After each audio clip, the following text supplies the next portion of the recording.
Yo, what's up dear souls? Welcome back to the OR Part 12 Season 4.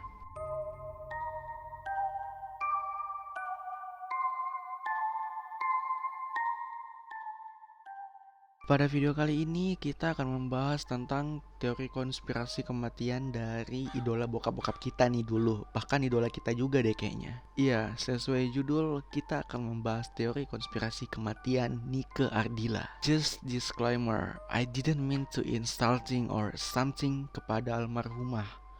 So, skip perbacotan and let's begin. Start from the profile Raden Rara Nike Ratnadila Kusnadi, atau yang lebih dikenal dengan nama Nike Ardila. Lahir pada tanggal 27 Desember tahun 1975. Dari kecil, Nike ini emang udah ada bakat di dunia suara gitu loh. Dan singkat cerita, semakin dikembangkan, akhirnya jadilah artis yang populer pada masanya. Bahkan sampai sekarang ya kayaknya. Oke, sekarang kita masuk kepada kronologi kecelakaan yang merenggut nyawa Nike. Hari Minggu 18 Maret tahun 1995. Satu hari sebelum tragedi kecelakaan itu terjadi. Pukul 8 malam, Nike dan manajernya yang namanya Atun melakukan perjalanan dari Bogor ke Bandung, mengendarai mobil Honda Civic dengan plat D27AK. Nah, di sini posisinya nih habis selesai syuting. Nah, sampai di Bandung tuh tengah malam. Terus persinggahan pertamanya tuh di rumah keluarga Nike di Jalan Soekarno-Hatta, Bandung.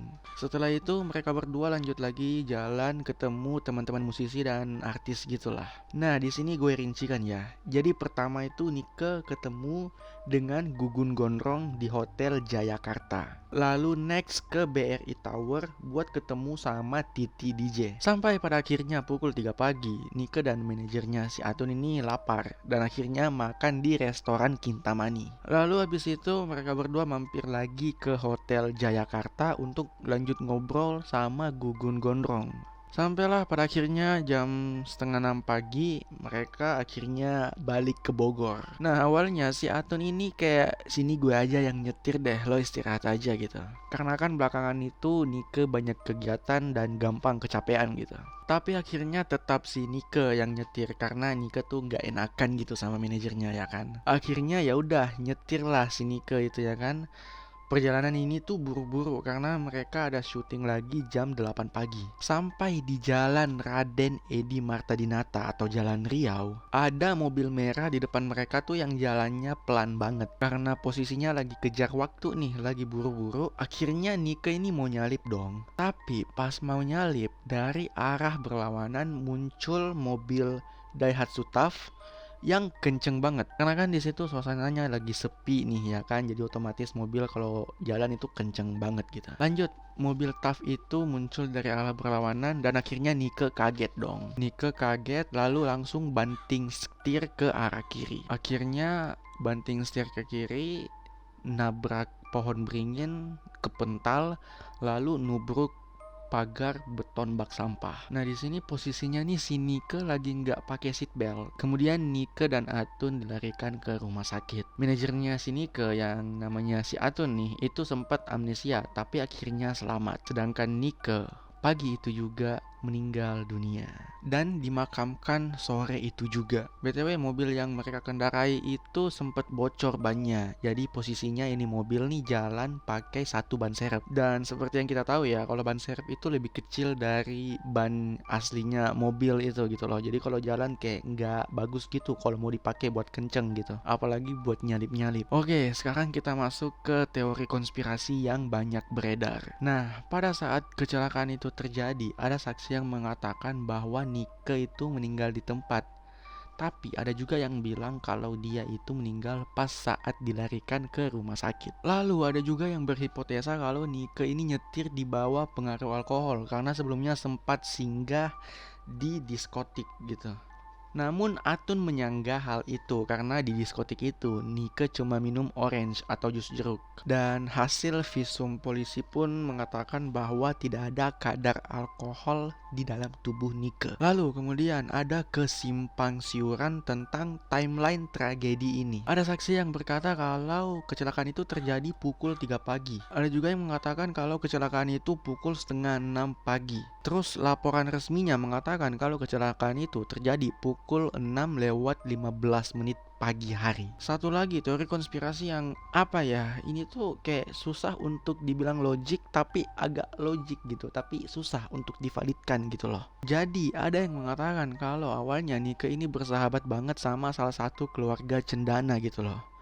Ya taulah ya, yaitu Eno Sigit. Nah, Eno Sigit ini adalah cucu dari Pak Soeharto. Persahabatan mereka nih awalnya tuh baik-baik saja sampai akhirnya mereka terjebak dalam persegitigaan cinta atau cinta segitiga. Aduh. Jadi ceritanya si Eno ini punya cowok perwira nih. Singkat cerita, Nike juga punya cowok perwira. Dan ternyata cowok mereka itu adalah orang yang sama. Cemburu dong. Akhirnya katanya nih ya, si Eno memergoki Nike ini lagi sama si perwira itu. Terus ditodong pistol. Di situ katanya si Nike ini langsung jatuh sambil bengong gitu, kayak up. Apa nih? Dan lalu kan Nike nih diberitakan meninggal karena kecelakaan gitu ya kan. Tapi yang rusak parah itu di bagian kanan mobilnya. Padahal diberitakan dia nabrak pohon beringin terus mental ke bak sampah gitu. Terus katanya ada juga yang bilang kalau mobilnya Nike ini sengaja ditabrak sama mobil misterius warna merah yang dikendarai sama pria kayak perawakan militer gitu. Nah, pada saat tragedi kecelakaan itu terjadi, Eno Sigit ini sedang tidak ada di Indonesia, alias dia lagi di luar negeri. Terus otomatis sebagai orang yang diketahui oleh publik deket sama si Nike, si Eno ini diwawancarai. Tapi si Eno ini pas diwawancarai langsung spontan bilang kayak, saya nggak ngebunuh Nike Ardila. Lah, kok dia bilang gitu? Gak ada yang nuduh padahal. Kenapa dia kayak membela diri duluan? I don't know. Kalau gue lihat dari foto mobilnya Nike yang hancur ini ya, bagian depannya tuh kayak baik-baik aja gitu loh. Bagian kanannya nih yang rusak parah, bagian pengemudinya gitu. Jadi kalau let's say dia banting setir ke kiri, mungkin mobilnya muter gitu, ngeslip. Ditambah lagi karena dia pakai ban serep juga kan. Jadi akhirnya bagian kanannya nabrak pohon dulu, terus mental lagi bagian kanannya mobil lagi yang nabrak bak sampah. Cukup logik sih. Tapi kalau dibilang ditabrak, to be honest gue tidak membenarkan hal ini sih. Tapi kalau ditabrak dan sasarannya memang si Nike dan bagian mobil yang hancur parah itu di bagian pengemudi, agak sedikit masuk akal juga sih. Karena kan si Nike nih yang bawa mobil ya kan. Well, actually ini cuma teori konspirasi belaka doang. Kisah cinta mereka pun kita nggak tahu kayak gimana pastinya. Kondisi mobilnya Nike pun kita nggak tahu kayak gimana pastinya. Dan suasana pas di dalam mobil dan di tempat itu pun pada saat kejadian kita nggak tahu pastinya kayak gimana. Jadi ya, the thing that we should do is doakan saja semoga almarhumah Nike Ardila diterima di sisinya. Inilah akhir dari DOR Part 12 Season 4.